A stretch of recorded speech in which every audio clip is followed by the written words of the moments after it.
certain topics weren't taboo, like drugs and things like that, and people could get educated on them, a lot less people would be doing heroin or fucking meth because they would be like, for one thing, there's actually demonizing the word drug is wrong because then you have people who go, oh, weed is just as bad as heroin or meth, and somebody smoking weed thinks they're a piece of shit because they're smoking weed. And somebody offers them some meth or heroin, and they go, "Well, I was told these things are just as bad as the other." Because again, a parent or whoever is trying to, or a teacher is trying to use fear tactics to get them to not do weed by saying it's as bad as these other drugs. And then all of a sudden, it's not as big of a transition for that person. Just because, again, we're too afraid to educate the reality of it. Weed really isn't that bad, dude. But heroin, Yeah. I'd say that shit. And then somebody like me who grew up with, thank goodness, people who did teach me those lessons, they they were like, honestly, weed isn't that bad, but that other stuff, man, that stuff is just some that I would never do. And I have the same philosophy now, you know? Yeah, yeah. And I just, it's interesting that you say that because I think I just had a okay. I can't I don't know this person directly, but his dad's a cop. Now this guy drinks every day, but he will not sit for anyone smoking weed around him. And I think that's so interesting, Oh my considering god. the benefits of weed and the detriment of like alcohol. And I don't get how someone like obviously I'm not against alcohol.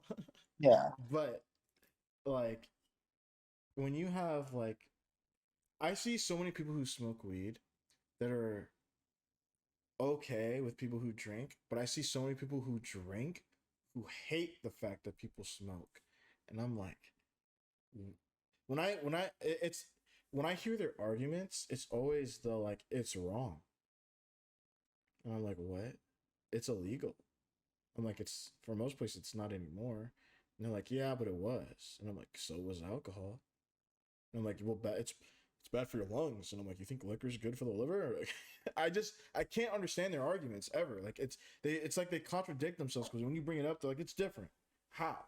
I don't know. And I'm like, "You're fucking annoying me. Like I can't stand people." I Yeah. mean, on a physical level, like you can measure the effects of alcohol, and it's bad. But let's go to an even easier example. Fucking cigarettes, dude. I smoked cigarettes for years, and I to this day no longer smoke cigarettes and wonder how the fuck did I ever let myself do that? Like it is actually like literally short-term suicide. Like I could not believe I was smoking as much as I was smoking. And to be honest, it was because I was stressed out of my mind at the time. But the point is, because weed is so demonized, I actually would get my relief from cigarettes instead of smoking weed. I would smoke weed to go to bed, and that was it. And yeah, yeah, you do you. But yeah, and so the harsh reality is I would have to smoke like a pack of cigarettes to get enough nicotine buzz for a long enough amount of time to take away my stress for the day. Whereas I could just take a rip from a bong and be high for hours. So, on just a measurable physical level, I was, you know, damaging my body so much. And this is totally legal. This is totally accepted. I was smoking cigarettes with my boss outside during break, like not a big deal. But, and that's totally okay and accepted in society too. Like, none of my customers would care if I smoked cigarettes, whatever.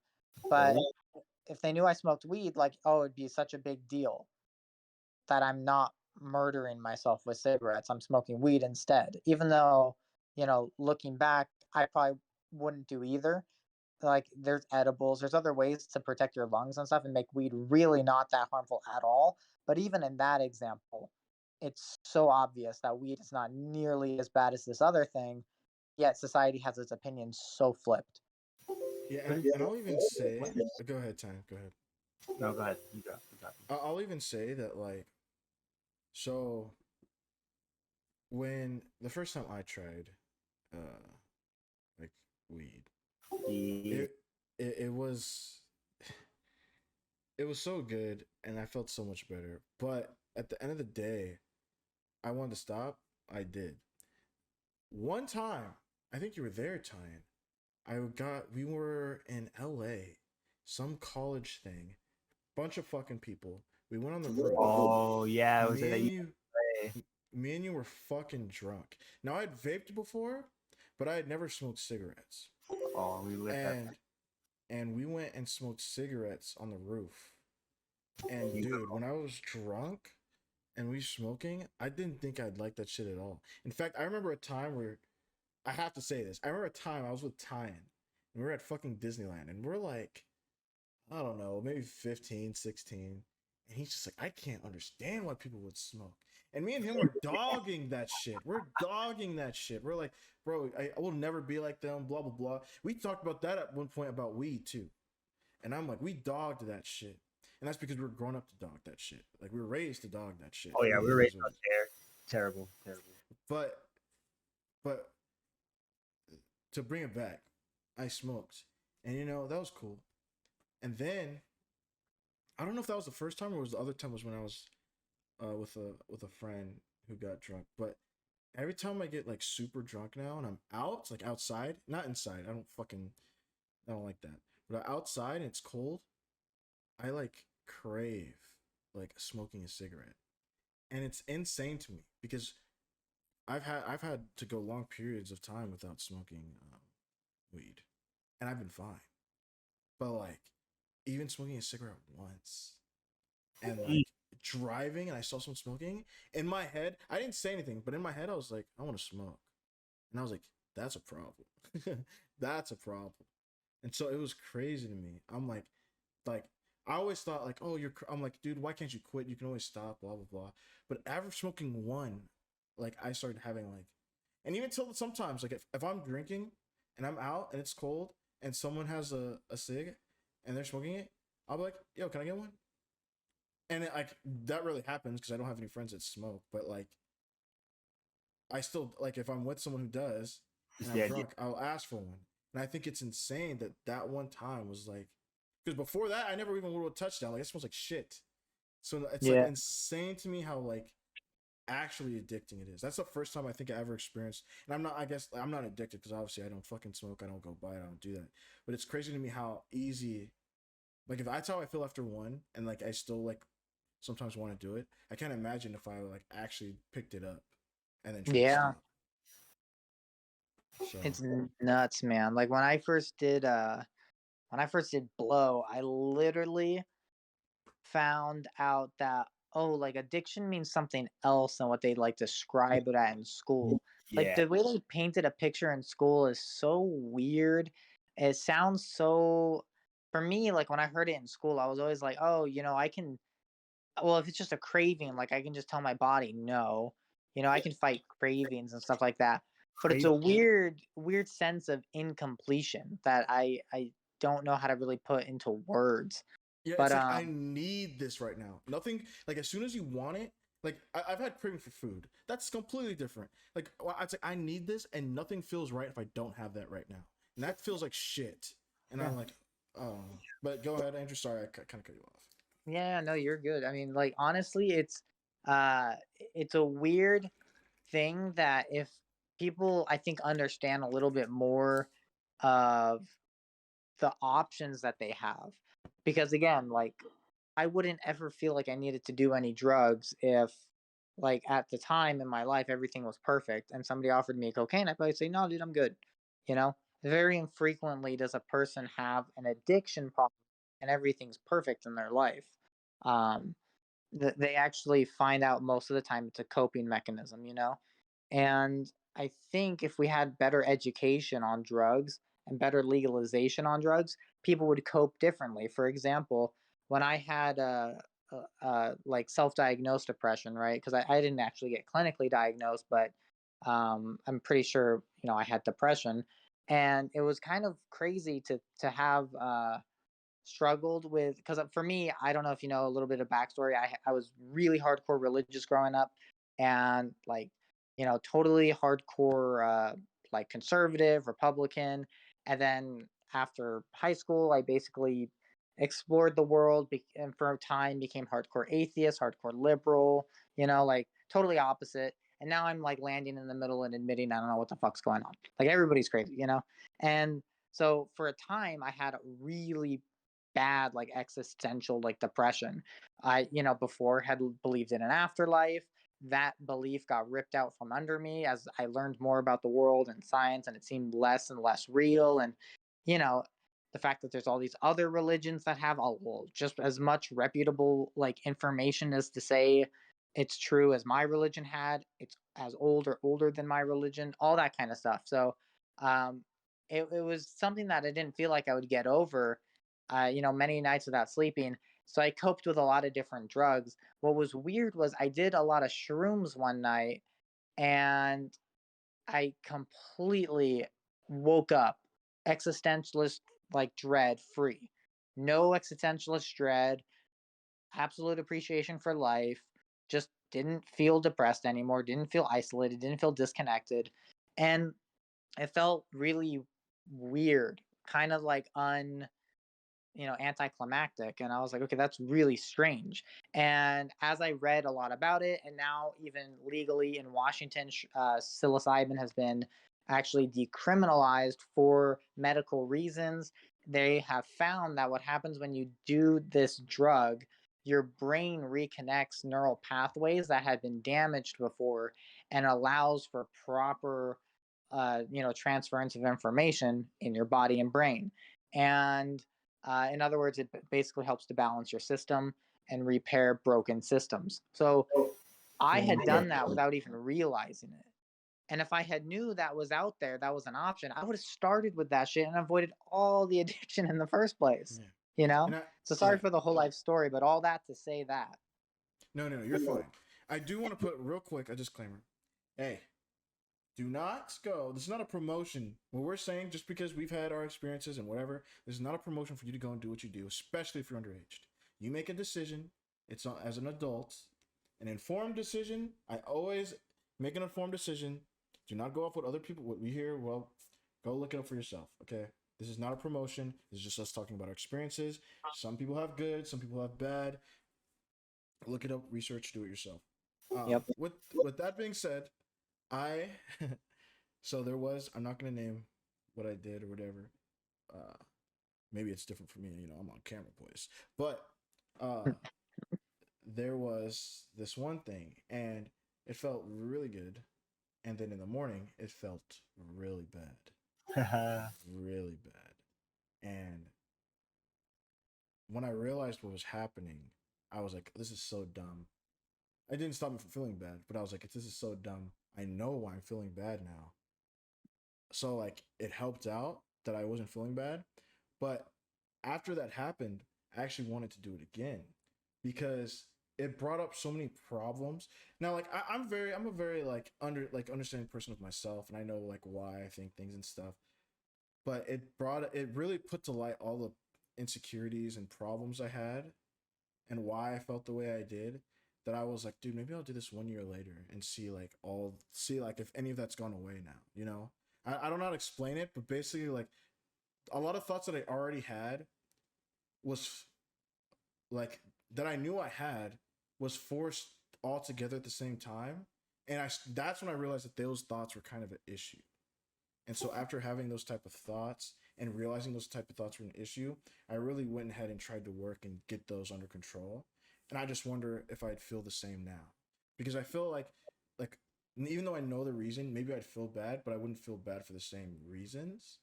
Or maybe I'd feel bad less because those reasons aren't there anymore. And like I feel like it like when you say you're over something, I feel like what happened, if I was to do it, I'd find out if I really was over it. If that makes sense. I don't know if what I'm saying makes any sense to you guys. But Yeah. but yeah, I went through an experience and that was eye-opening for me. I won't name it because yeah, I'm not gonna. Yeah.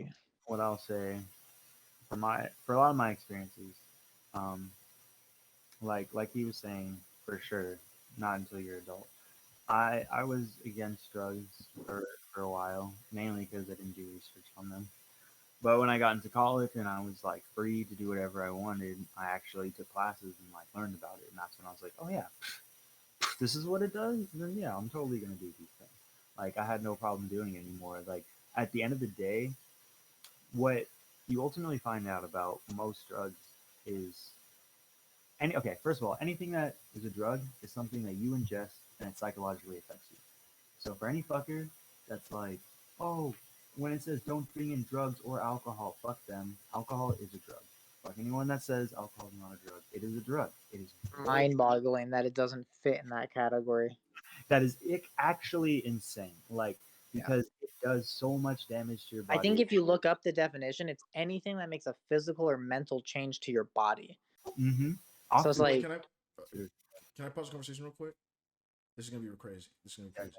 So I'm on my 9th and 10th shot, and are you gonna take one with me, dude? I'm like, I'll take one. I feel like I'm buzzing over here by myself, bro.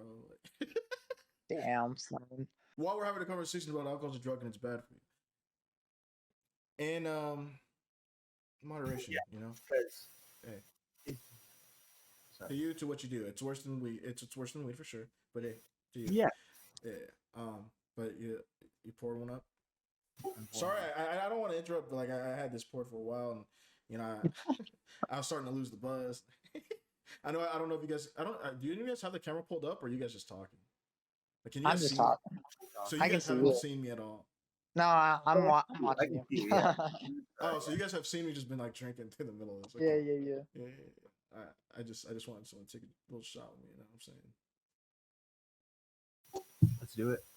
Okay, I'm going. What do you guys think? We're going for 3 hours, or what do you think? I gotta Go as leave. long as until someone wants to stop, bro. I How know you about said you have to go somewhere, bro. If you gotta go, Anaki feel gets free. home? Don't feel awkward to leave, bro. Yeah, yeah, it's all good. I'm thinking 5 minutes will hit 3 hours, so I'm gonna shoot for that. Cool. Okay. So, yeah. So I did a lot of classes and research and stuff, and based on like what Andrew was talking about, a lot of psychedelics are very, very helpful in healing. LSD is used for PTSD patients. You got psilocybin, which really helps. Um, DMT, which is connected with it's already produced in your brain to near-death experiences. That's how people have in touch with God moments and things like that.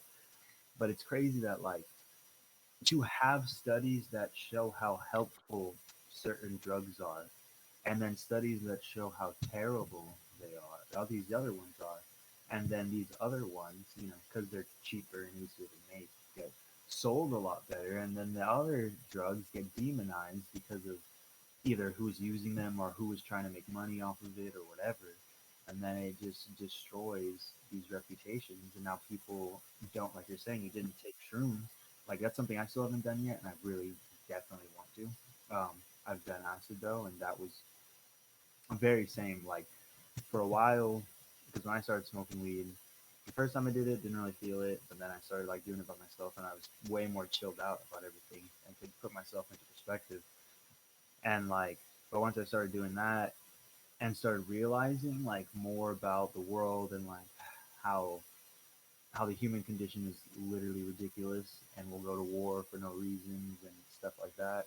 I was just like, so what can I actually like do? Like, even if I'm just a cog, like, is this a cog towards betterment or am I just a cog that ends in disaster anyways? Like, if that's the point, then why there should be none. But then with acid, it's more like it starts to open up and reconnecting me to those things as well, where I'm just like, oh, like even if that is the case, this is always going to be the way things are going to be. Like you have to live life at the end of the day. So the idea that I'm gonna drink and stuff did not like after acid was not as appealing. Like things like alcohol and smoking, where weed was fine, it didn't bother me as much, but like was not didn't crave it. And then alcohol, I was like, that's disgusting.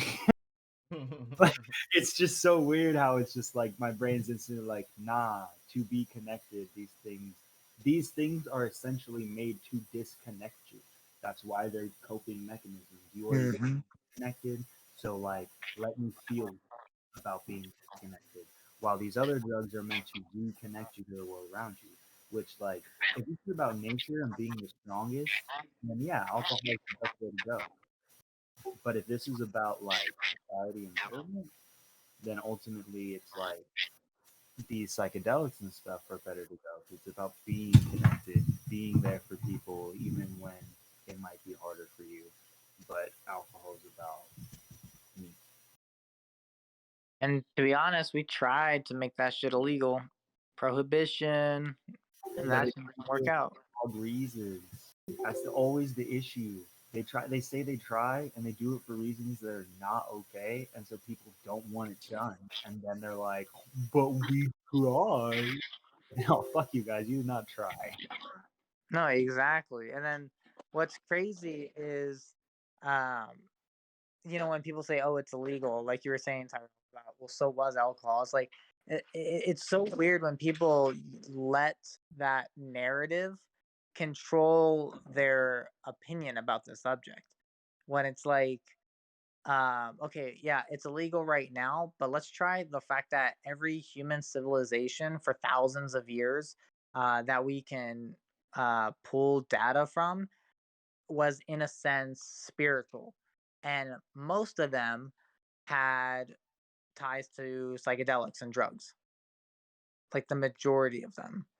So, especially like advanced, or what we would call advanced, like civilizations like in the Amazon, where they had, I don't know if you guys know, but in the Amazon rainforest, uh, there were stories of amazingly huge cities. And when an explorer went there, and 100 years later, people tried to go and see what cities he was talking about, and there was nothing there. And they found out that there were actually civilizations of millions of people. But the person who went there, the explorer, had brought like smallpox and killed everybody, which he didn't know at the time when he went there and he visited and he left and he told stories about it. They all thought he was a liar, but through LIDAR, which is this like radar system that can see through the trees, they find these structures that exist, could only exist, and support a population of millions of people. And the compost there, this is what's crazy. The compost there is so advanced. The soil in the Amazon is actually really terrible. It's actually really like some of the worst soil in the world. But this advanced composting that they had, it would be able to make any soil instantly fertile for growing like anything. It's an extremely advanced compost. What's crazy is it has a microbiome makeup that is not native to that area. So they have no idea how Amazonians did it. And what's crazy is that we like to say that, you know, every species or every human uh, civilization back then was dumb or inferior to us, when in No. reality, they could have been advanced in ways we can't even comprehend. And those ways could have been accessed through these psychedelic experiences that we put off the table. 100%. Especially if you think about a lot of Native American tribes and stuff like that with Oh, yeah. things like that and their connection to like we instantly assume their connection to the world is incorrect because we grasp these other ideas, but like they didn't have trouble until the settlers came. Like it's not like yes, you can say they didn't have all these big buildings and stuff, but like at the end, that's what I always think is interesting. If a society progresses so that they could fly to space in 100 years, but they blow themselves up at 50 years, why does it matter to the society that goes to space in 300 years if they actually get to fucking space? So their whole idea of like we're just so advanced because we have all this stuff now is like, nah, you can be completely in the wrong direction, so it doesn't even matter. Like, Exactly. yeah, pyramids. The Romans literally had aqueducts, and then that they just lose all that information, and then we have to go through a black plague. Are you kidding me? If you had aqueducts and all of the fucking clean systems and bathrooms, UK would have never, or Europe would have never had to go through the fucking black plague in the first place, and then you just avoid that situation altogether. Oh, dude, try this one on for size. So the Library of Alexander, I think it's what it's called. Might be Alexandria, but this library, this library had, it was at a trading port and what would happen is ships would come in, and then as they come in, the town would go in, take all the scrolls, every parchment, every piece of paper, and bring it into the library, make a copy of it, give the ship the copy, and keep the original. This library had information from every corner of the world and for all of human civilization. Everything that had been saved up to that point was in this library. And um, Middle Easterns um, went and burnt it down to the ground because it didn't agree with the Quran.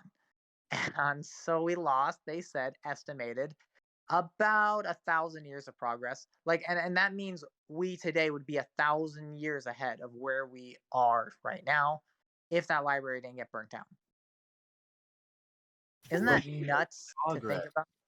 A lot of religious crusades did that. If I'm mistaken, maybe that's the same one, but I think the Catholics did the same thing. Yeah. And it's just Oh, unfortunate that yeah. like that shit will never. That's so much shit we probably could have seen and we'll never get to fucking get to look at. But Insane. Imagine if they literally had how they built up pyramids in there.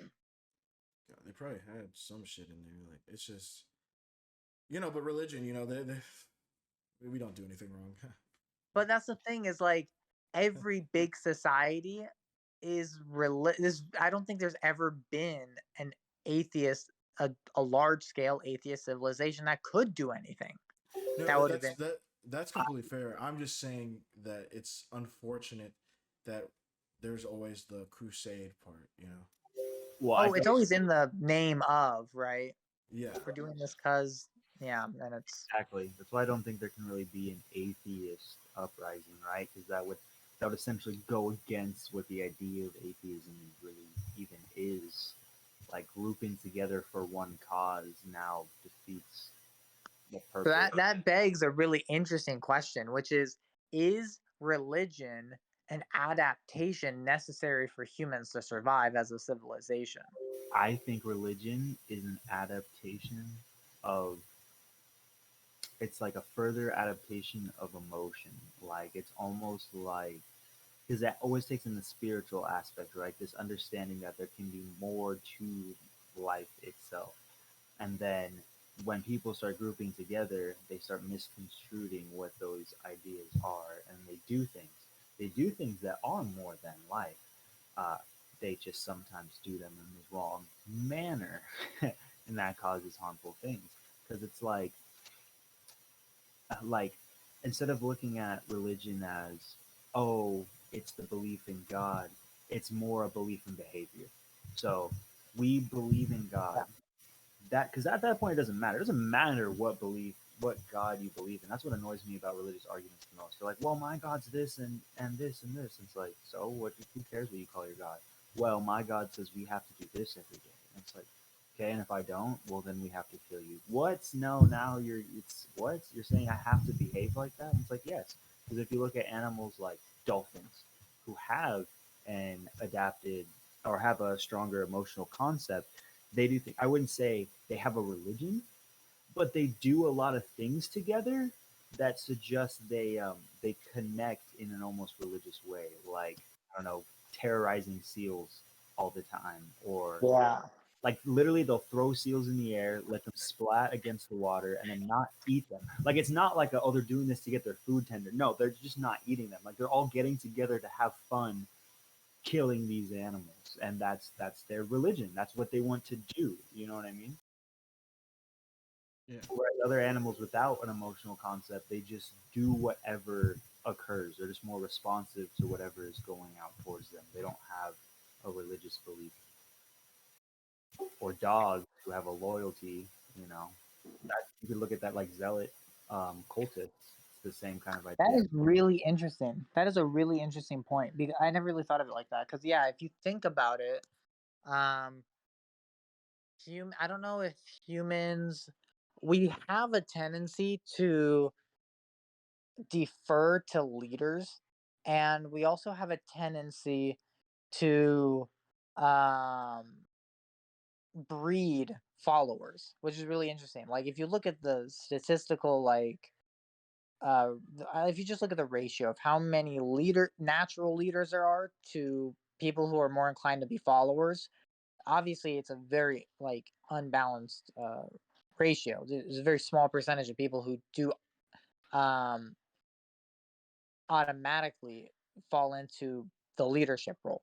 Again, I feel like majority of people have the capacity to become leaders, but I feel like very few people are born natural leaders.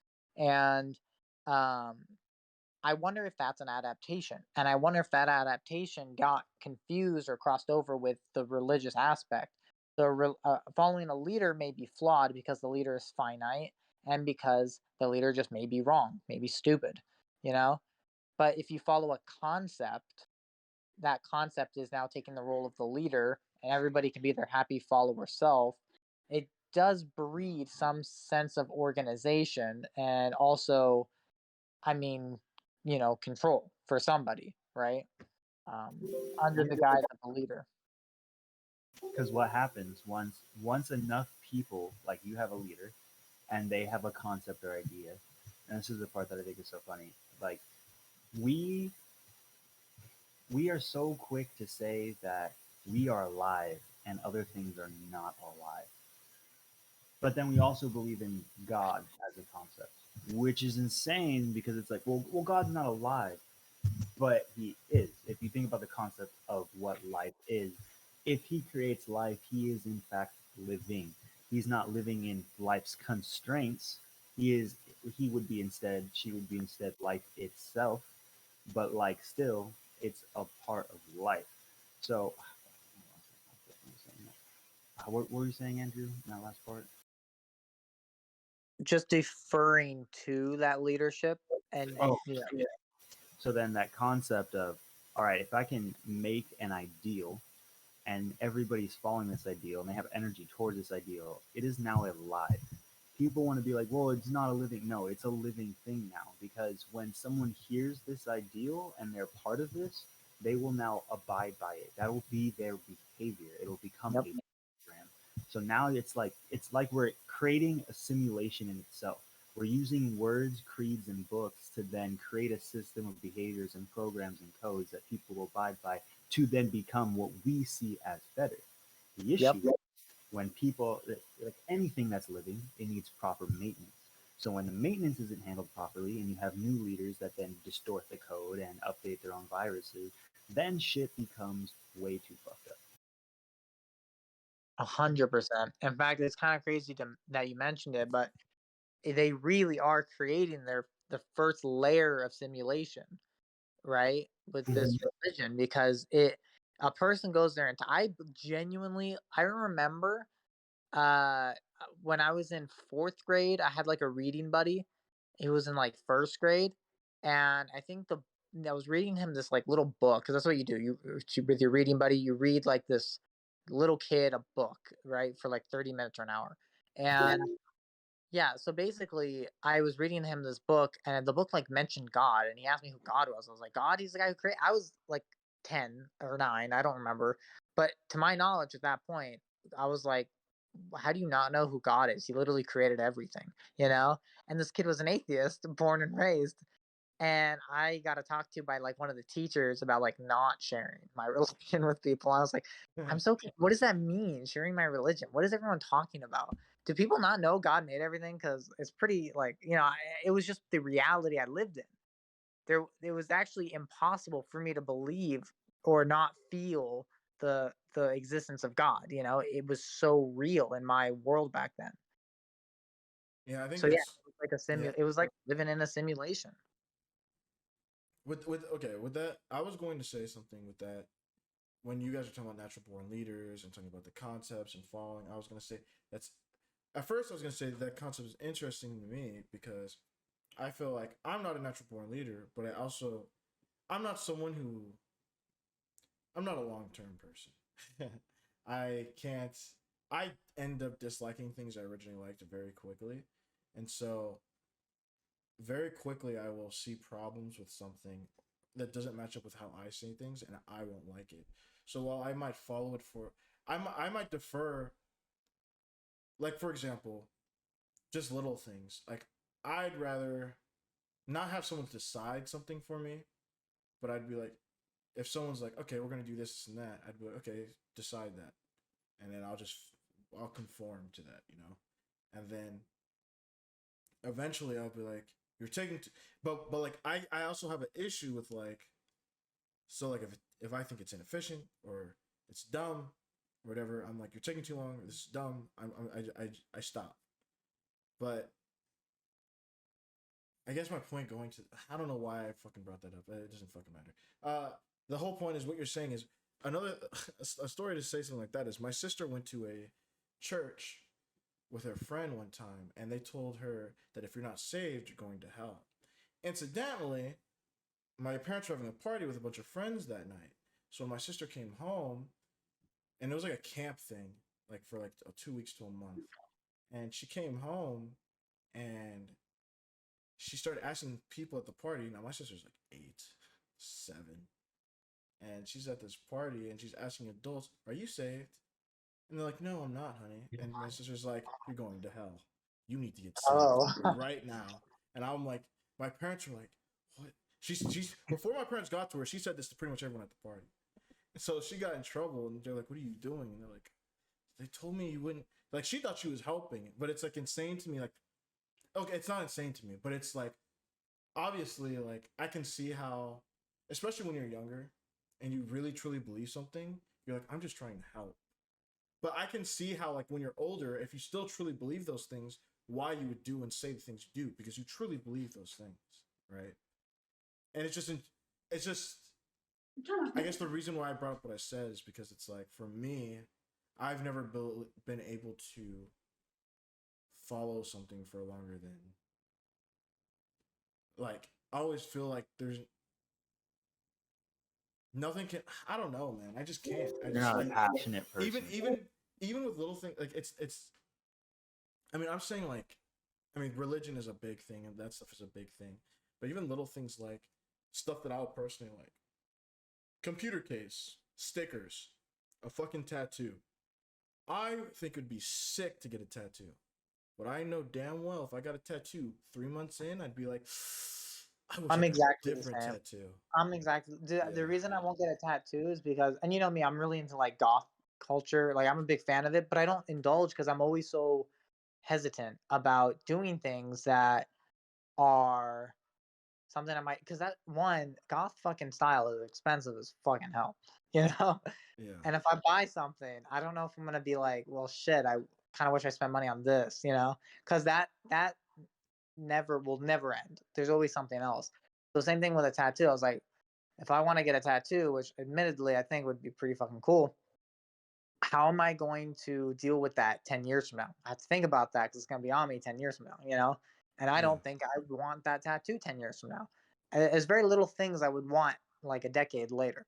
Even if I was to marry someone, like essentially we're going to be growing and changing as people, you know, together for the rest of our lives. You know, like, and we'll constantly fine tune who we are as humans. Well, what we wanted in our early 20s may not be the same priorities in our 40s, you know? That's just normal human nature. So I can't do the permanent shit. I don't know. Yeah. I And I don't know if that was too much off topic, but I think that's why it's crazy to me that someone can stick with something for so long. But that's just because it's come from a perspective. I can't even stick with something for that long, and it doesn't matter if it's a big thing or a long thing. Like religion, I was very religious as a Yeah. kid, and I am very. I wouldn't say I'm the opposite, but I'm not the religious kid I was when I was a kid. I'm just not. Yeah.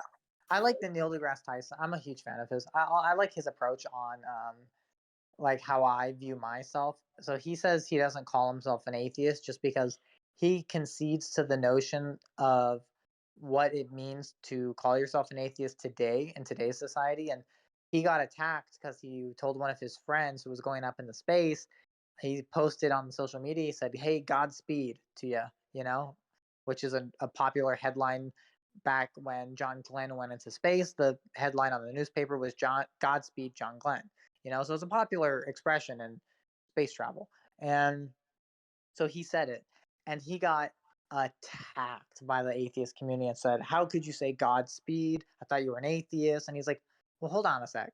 Why do you say goodbye? It's a contraction of God be with you." And my goal as a person who doesn't personally believe in God, if you read the definition of an atheist, it kind of applies to him. But if being an atheist in today's society means actively taking God out of things and not using the word God in any sense, then I'm not an atheist in that case because I really don't care either way. Um, so that's kind of my view on it. I'm like, if you read the definition, technically it applies to me. Like, I don't have a belief in God. I'd be lying if I said I did. But I also have no interest in like actively taking God out of things. And I think I don't think silencing is ever the way to solve misinformation, right? Yeah, Because yeah. if anything, silencing people gives them a conspiracy theory level of validation. Why do you want to silence them? You know? So, like, he's not wrong. Like, that's like me being like, all right, I don't like anime. Okay, Goku Speedy with you. What? I thought you hated anime. Okay, but to be fair, if we're talking about speed here, if God does exist, even if I'm an atheist, if God did exist, he would be the fastest thing ever, right? Like in Yeah. theory, he would be the fastest thing ever. So I always think it's interesting people who come from a background where they are seen as different and then change because of that background, but then proceed to do the very same thing that they left that other background for. So I think I could be wrong, but I think a majority of atheists were probably very religious when they grow up, or at least forced to learn a lot. Like they're usually atheists are very knowledgeable about the like religious text. Some like I would even argue that I've seen a lot of out of the atheists I've personally met have been more knowledgeable than people I've met that are religious. It's usually why they became atheist. You know, Yeah, you start reading passages where somebody tried to have people rape their daughters instead of angels, and you're like, well, I don't think that was the first choice they should have had. You know? yeah.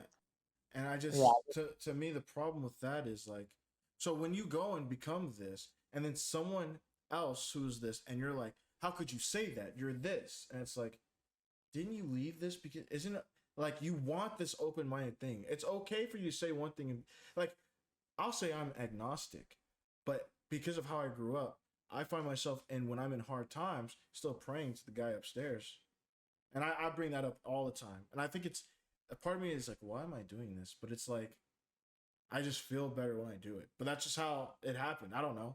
Like I just feel better. It if it helps me, why does it matter why I do it? Even if I don't necessarily could I try to explain it? yeah, yeah, yeah. This is how I look at it. Just because, I mean, you correct me if I'm wrong, and we're kind of similar. But I grew up in a religious background too, and I'm gonna tell you right now, if I was raised under 7 different religions and something bad was happening, I would pray to all the fucking gods. Are you kidding me? I'm the type of person who just checks my boxes. So because I'm like, part of me knows, yeah, like I don't, there's no proof, but like, is now the time I want to say I'm wrong? Because I know my luck. And if right now I don't do it, I did done fucked up. So I might as well just check all my X's and O's. Bam, we're going out. Because also look at it for me at the end of the day, it doesn't, it's not about what God you're focused on. It's about you being focused on believing in it happening, right? So if that's what works for you and that's what you want to put your efforts towards, like just focus. So I'm gonna check all my boxes and make sure that if shit goes wrong, I still pray. That's fair. I think I am. I think it is a little bit of a chip because like it's out of like people don't want to say this. They would say, "Oh, he's loving in this." That's a God of fear. From Christianity, God of fear, not a lot of love. God of fear. I'm afraid to go down to hell. Me, if I'm fucking wrong, I don't want to go down to hell. I'll talk to the guy sometimes. Hey, how come you talk to other people? They told me you spoke to them. Hey, give me a sign. Not a sign. Actually, just talk to me. You're omnipotent. I mean, to be like, I sound like I'm making a joke out of it, but I really do like, and I've it's thought especially like, I mean, not to interrupt you, but I've thought long and hard about that particular subject. About if God was real, would he? Can't he just like prove himself to me? Because then this whole existential crisis that I had growing up would not exist. You know.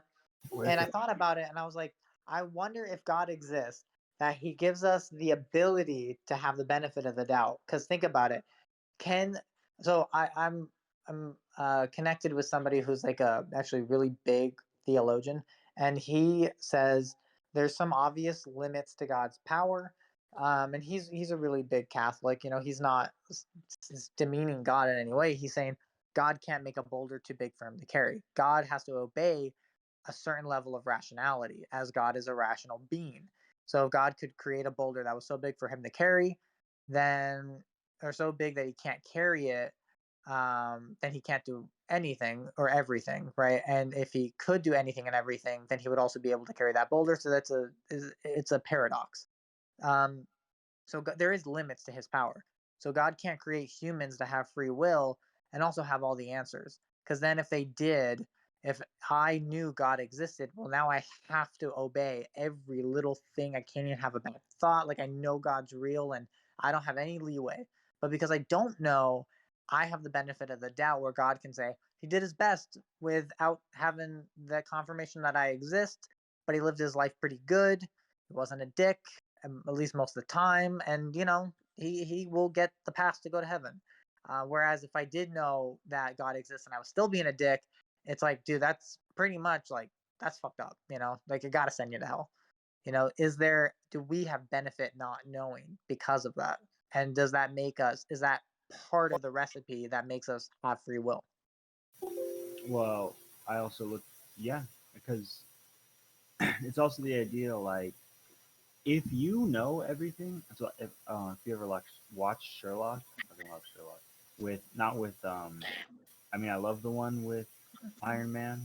I can't remember his name right now, but the one with Cumberbatch, so good. But he makes a statement where like if you like the world is math, right? And if you can find all the equations and you knew all the math for everything and you could know every single event that was going to happen, then you would never make the wrong decision. Because why would you make the wrong decision if you had complete information? If you have incomplete information mixed with emotions, it makes sense. Because it almost seems like emotions is hopefully a way to train and supersede the fact that we don't get complete information. But for the most part, without complete information, it's hard for you to make an informed decision. Mm. Thus, God, the whole point of free will being here, like people are like, oh my gosh, God won't help me. It's like, well, that's the point of being free will. If you wanted God to do it, then He would just control everyone like a puppet.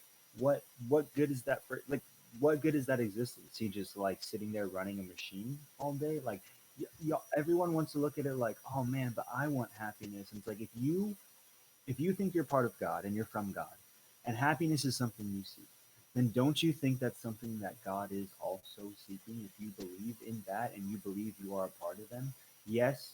And you're like, oh, but God would be fulfilled if he's a perfect being. If God was a perfect being and he was fulfilled, then he created things. Like creation in itself is destruction. We know that with the idea of the Big Bang. We know that with literally creating anything on this planet, you have to destroy something. If that's the case, God most likely destroyed part of himself in creating us. Thus, he had a choice. I can either run this system for the rest of the time, the rest of my eternity, or I can let the system do as it will and give it free will. I give it free will so that hopefully it can enjoy happiness because I, God, would like happiness. But you have to choose that all the time. It's a difficult choice to make because happiness isn't just, oh, let me just do nothing all day and have fun with people. No, happiness is contributing to the system that was also put in place. Thus, I will put down rules. And then you have the whole idea of it getting washed away and killing people, and then it's like people are like, "Oh well, God is merciful." I'm like, he he killed many people like without hesitation. It's been written down. Like, that's not his forte. He put down Jesus, to forgive all of you guys because at the end of the day, it's like a parent trying to teach a spoiled ass kid all these manners, and every single fucking time the kid's like, "Fuck it, we're gonna do what we want. Let's kill everybody else," and you're just like, "Okay, whatever. I'm gonna put my son down here because you guys can't stop sinning." Like that's what that book was about. Like clearly, people won't stop sinning. You want to just keep doing stupid shit. So whatever, Yeah. dude. Yeah, I mean, from even with that perspective, I think when people talk about God being perfect, I'm like, a lot of people have a different definition of perfect. And if you were to take the Bible or whatever religious text and really read the actions of God, whatever God you believe in, if you were to take all his actions and then explain it to someone else, but without saying it's God, I have a hard,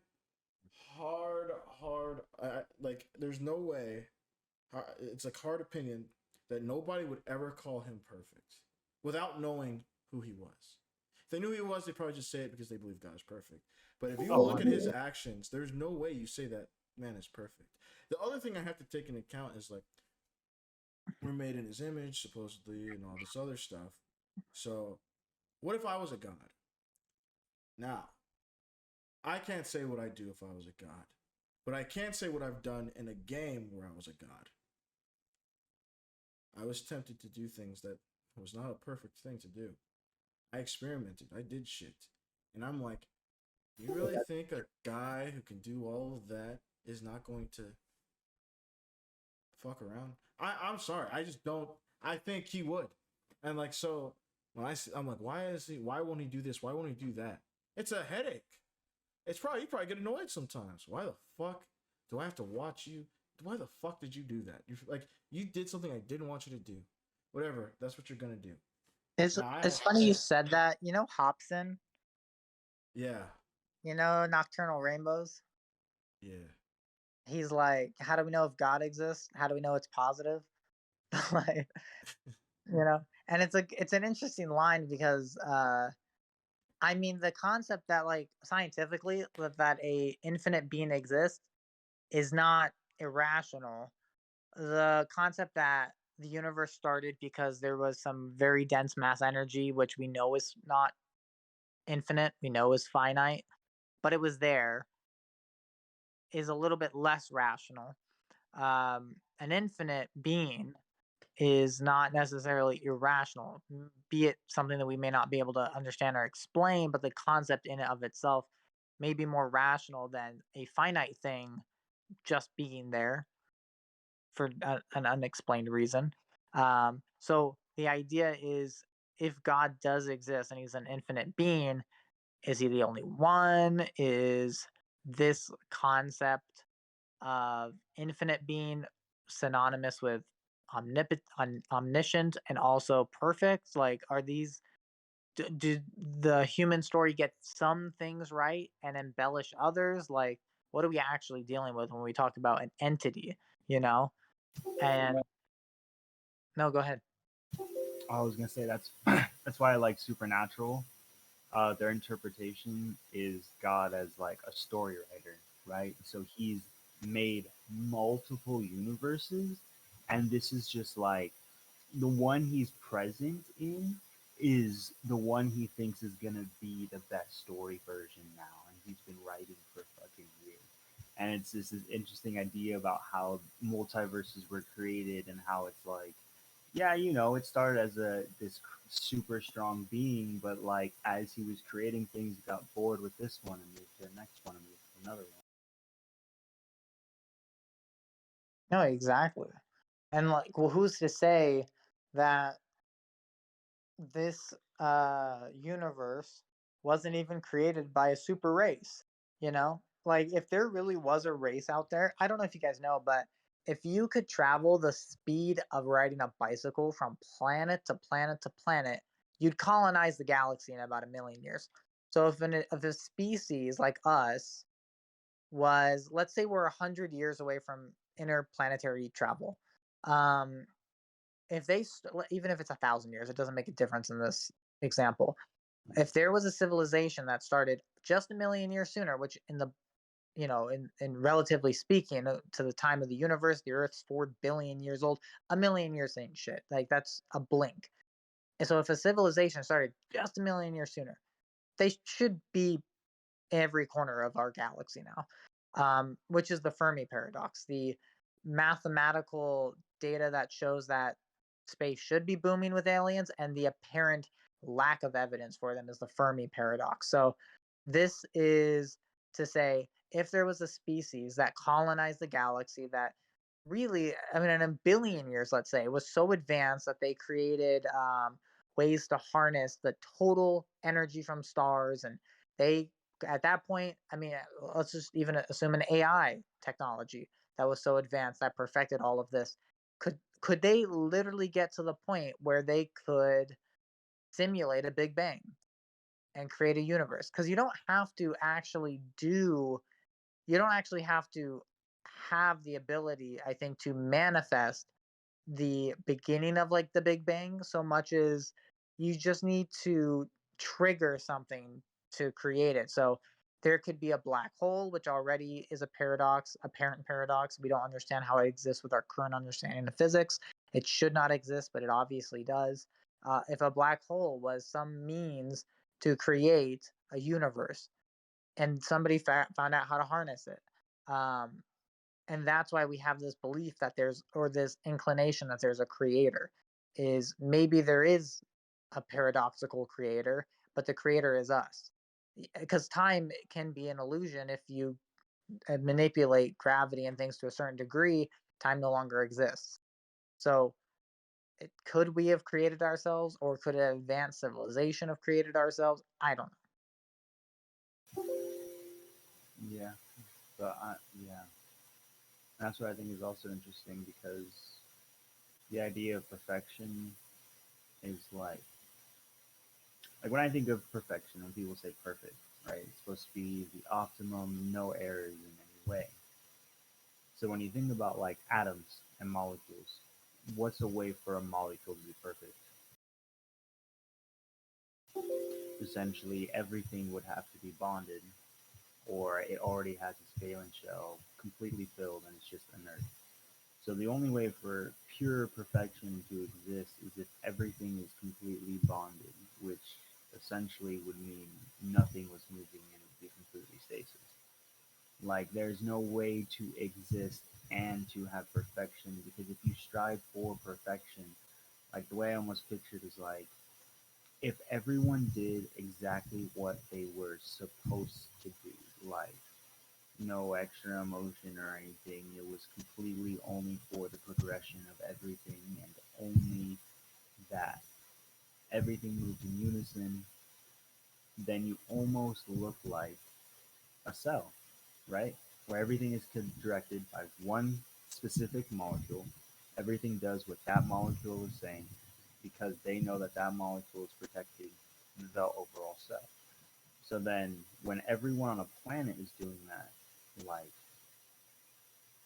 do you even exist as individuals anymore, or is that what sparks the becoming of God or greater existence or higher beings? Because you can only achieve such a thing in a perfect in a perfect simulation or in a perfect world, but you can never achieve a perfect world because in doing so would then just create a new world.